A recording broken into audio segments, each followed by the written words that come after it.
Hey guys, what's up? Archer here. Welcome to CSGO Tips and Tricks. And in today's video, I'm going to be talking to you about the global shadow setting. Now, there have been some discussion amongst pros, like, do shadow settings really matter? Should I really have this set to high while everything else is set to low? Or should I just have everything low? Will it affect me competitively? And will it affect how I play the game? Now, right off the bat, you can see that shadows are going to be in the game no matter what setting you play at. Right now, the setting's on high, and I will show you footage from when I set it to low as well, just to show you the difference. But right now it's on high, and you can see that, the shadows are fairly, detailed. If I were to spawn an entity right here, you would see that it's fairly detailed. Like, you can even, see the edges fairly cleanly on the model's detail. However, if I were to switch it to low, you would see that it would be a lot more just, roughly cut. However, the shadow still exists. Now, why would this matter, you ask? Dust 2 is a great example as to why shadows matter.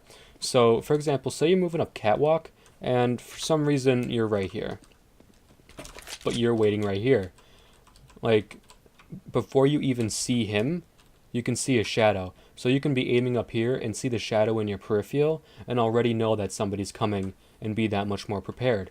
Another example would be is if I spawn someone right here, which someone has already coincidentally spawned right there, and I'm moving up. You're able to see his shadow when he's all the way up on Catwalk. So that's just another reason as to why you should worry about your shadow setting, and why I'm here to help debunk whether or not there's a real difference when it comes to getting a competitive edge.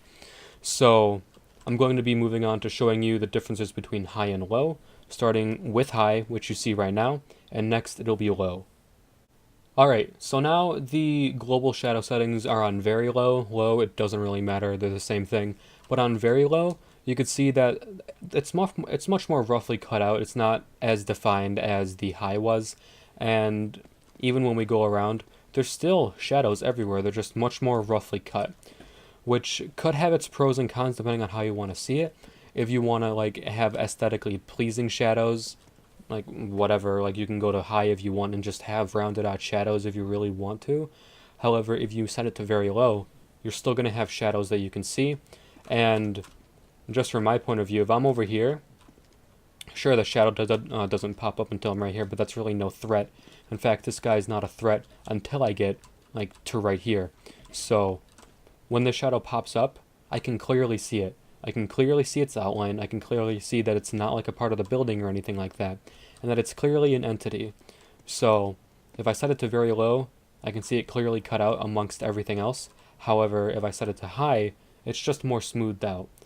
So I'm going to show you another side-by-side comparison. This is on very low, and this is on high.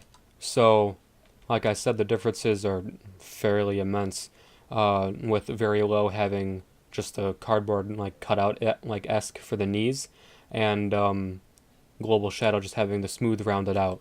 So you could really have it however you like, but it just debunks that you can use whatever shadow setting you want, high or very low.